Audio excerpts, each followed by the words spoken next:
Olá, queridos estudantes dominantes online, professor Sano Massarani, e vamos nesta aula dar continuidade aos nossos estudos sobre as principais ideias sociais e políticas do século XIX. Na primeira parte, nós falamos sobre os movimentos operários ingleses, os pioneiros, falamos sobre o grande fenômeno que é o nacionalismo, falamos também da constituição do socialismo utópico, da origem, da formação do chamado socialismo utópico. Vamos começar a nossa aula falando então do socialismo científico, teorizado pelos alemães Karl Marx e Friedrich Engels, grandes parceiros de escrita. E eles que vão nomear, então, o socialismo utópico, porque alguns pensadores socialistas vão afirmar que seria através da boa vontade do homem que conseguiria-se a igualdade. E o Marx e o Engels vão discordar plenamente disso. Sabemos, pessoal, que o Marx é um dos pensadores mais polêmicos da história.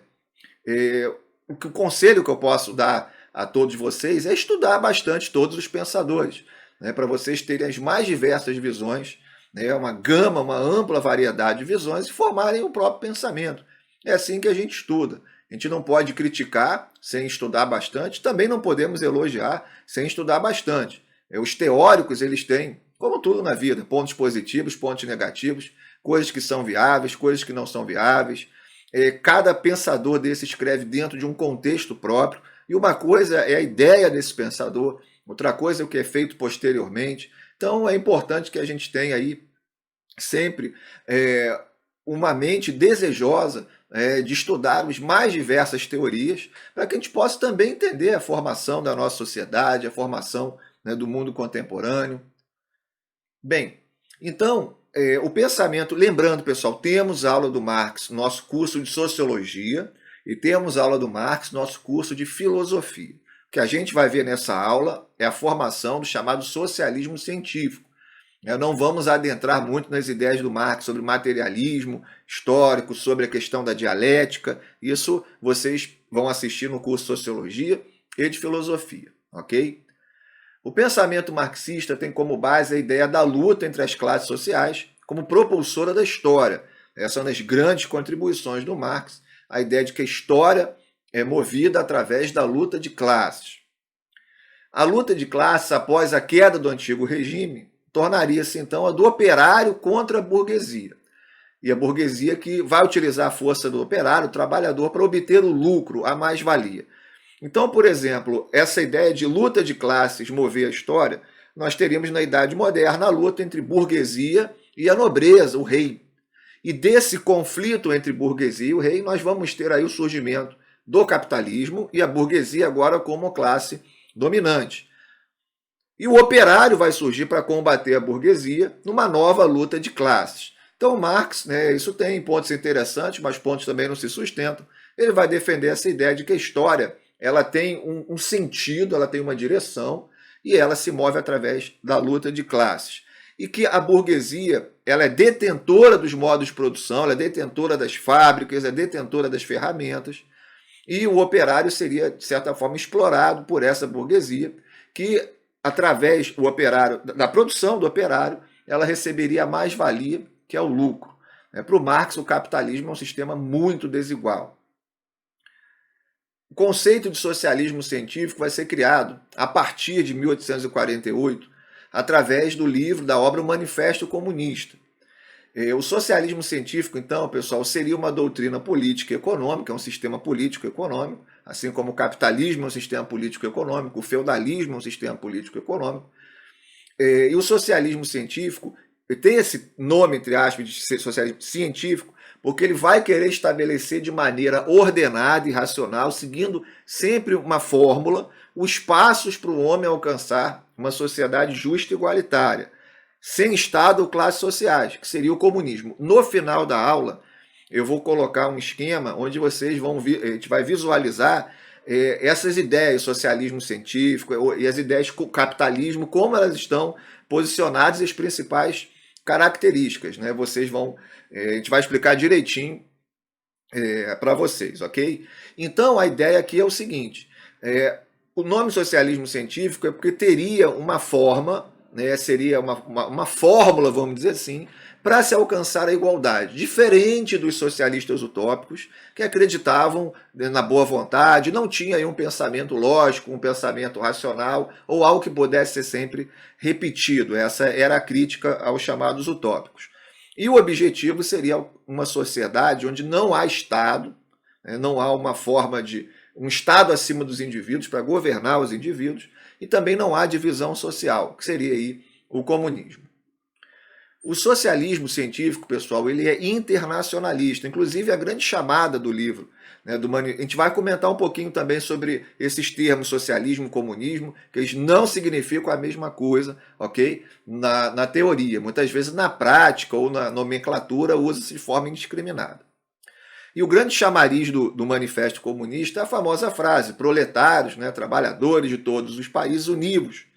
Então, é internacionalista, por isso vai se opor à ideia do universalista, de atravessar a fronteira, por isso vai bater muito de frente com o nacionalismo. Isso é muito clássico, nos grandes conflitos, por exemplo, socialismo e fascismo, onde fascismo é extremamente nacionalista, é um nacionalismo bem totalitário, contra um outro tipo de totalitarismo, que seria aí, o socialismo, como foi se constituído na prática, a gente vai ver isso. E procura agrupar operários de todo o mundo, já que vivem em condições semelhantes de opressão.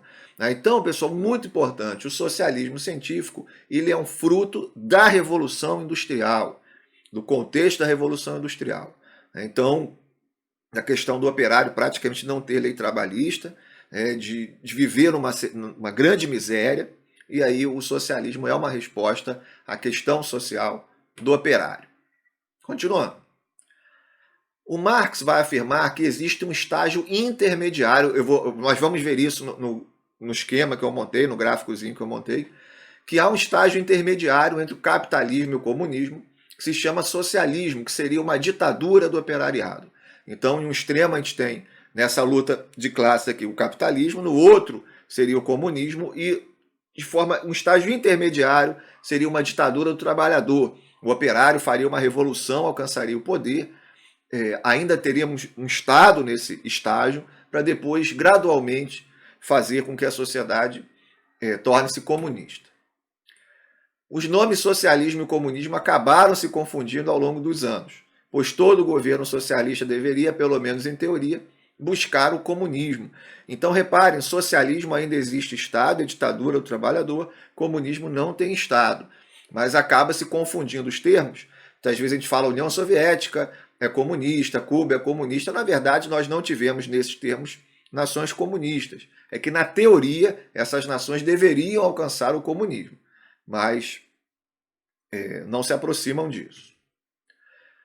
Os comunistas defendem, na teoria, a propriedade coletiva dos meios de produção, tudo pertenceria, de certa forma, a todos, em oposição à propriedade privada e à produção visando somente o lucro, que é a base do capitalismo. Em uma nação socialista, acaba predominando o Estado como dono dos meios de produção. Então, no capitalismo, a propriedade é privada, você pode ser dono de uma propriedade. No socialismo, que é o estágio intermediário, o Estado acaba ficando dono dos meios de produção, é dono dessa fábrica, é dono da propriedade. E no comunismo, tudo pertenceria a todos. O Marx, pessoal, ele vai escrever muito mais sobre o capitalismo do que sobre o socialismo e o comunismo. Então, o capitalismo ele faz uma explicação muito detalhada, até hoje é uma das principais explicações a ser utilizada nas mais diversas universidades e disciplinas, seja economia, sociologia, história. Mas sobre o socialismo e o comunismo, ele não vai detalhar muito, isso fica bem aberto. Vamos falar agora de uma outra ideia social e política do século XIX, que foi muito influente, hoje, de certa forma, é bem menos discutida, que é o anarquismo. O anarquismo, pessoal, ele também surge como movimento operário. A gente fala um pouco, por exemplo, do anarcossindicalismo, que vai ter uma presença no Brasil importante, na República Velha. Então vamos ver como é a teoria, a ideologia do anarquismo. O anarquismo clássico defende o fim de toda e qualquer limitação da liberdade humana. E, portanto, os teóricos do anarquismo clássico são contra o Estado e suas leis, a igreja, a propriedade privada e a divisão da sociedade em classes. Não deve haver nada acima da liberdade humana, tá? Principalmente aí o Estado, ok? Basicamente, os anarquistas visavam a mudança direta do capitalismo para uma sociedade sem Estado e sem classes sociais, que se aproxima muito do que podemos falar que seria o comunismo, né? A propriedade coletiva aí dos meios de produção, tudo pertencer a todos, uma espécie de autogoverno.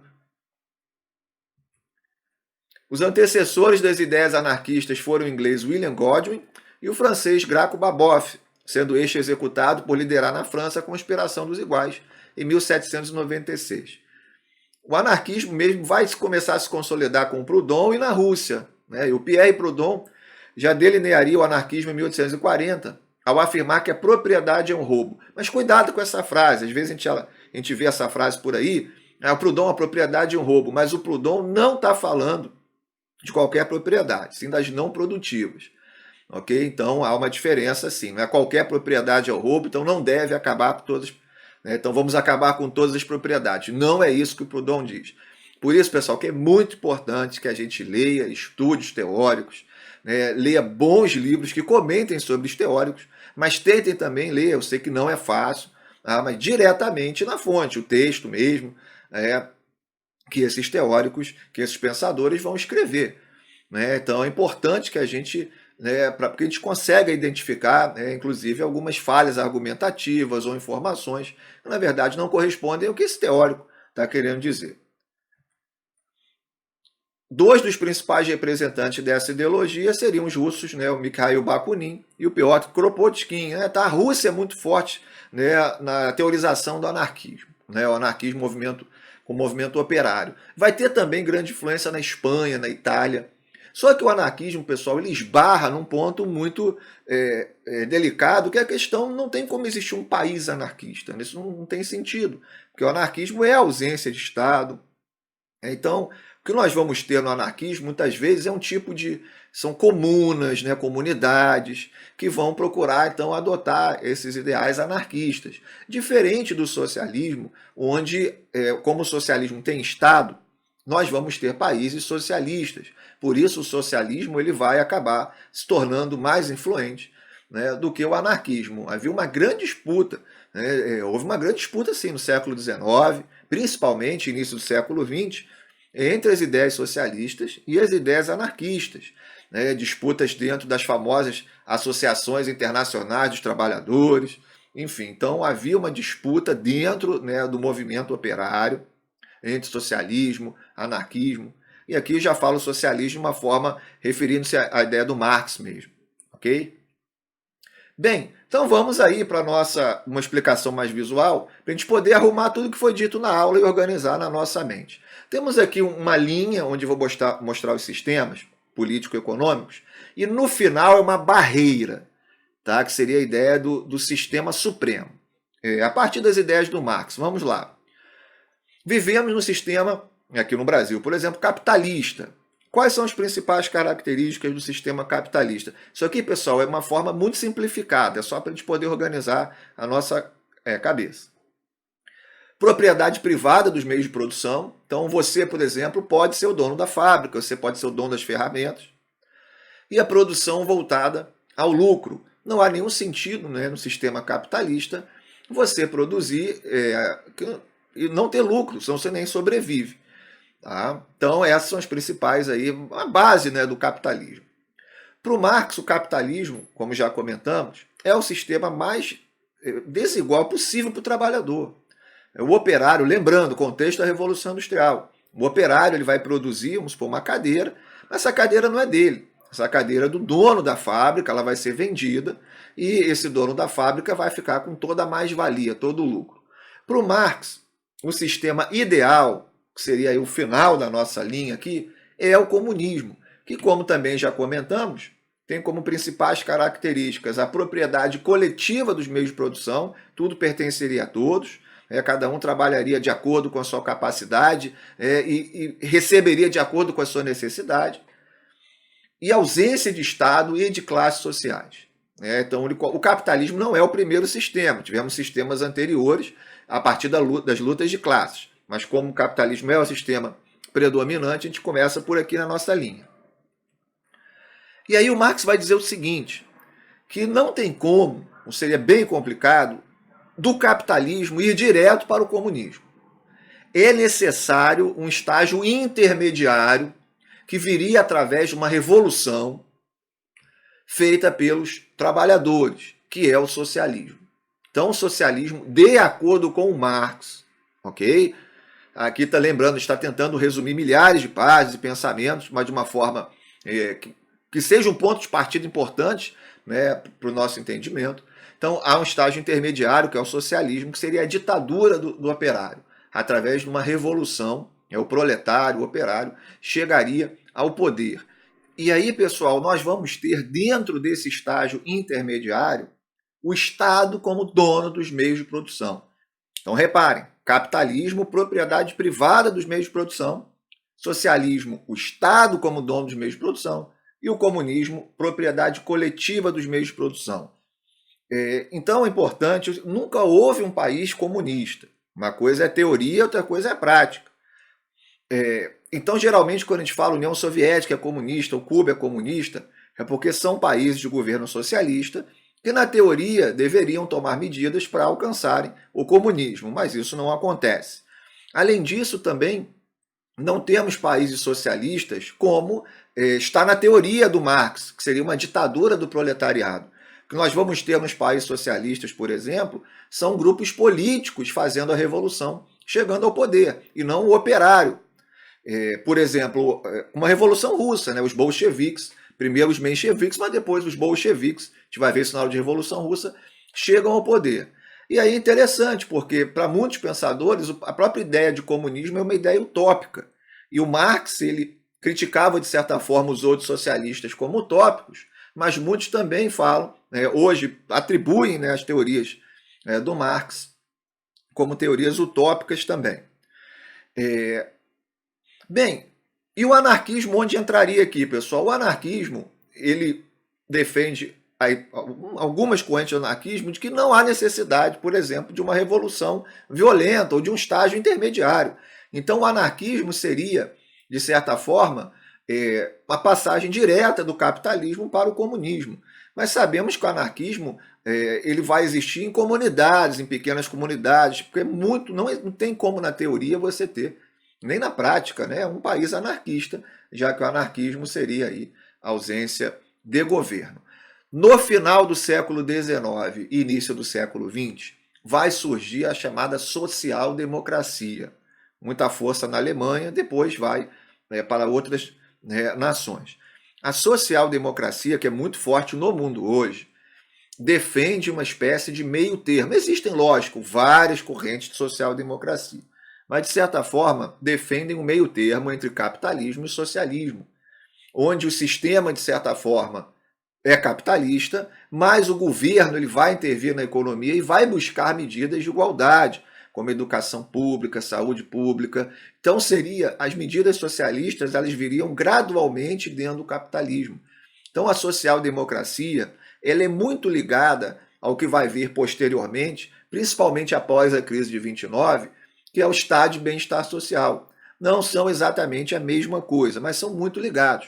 O estado de bem-estar social, que a gente vai ver na aula de crise de 29, tem no nosso curso de geografia, o estado de bem-estar social defende a ideia de que é obrigação do Estado garantir o bem-estar dos indivíduos.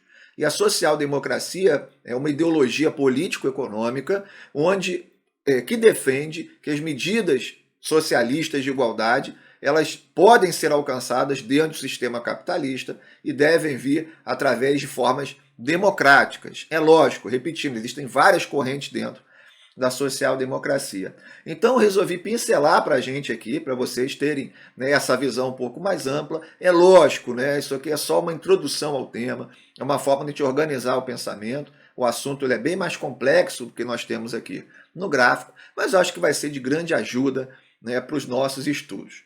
Espero que vocês tenham entendido. Bons estudos e até a próxima aula.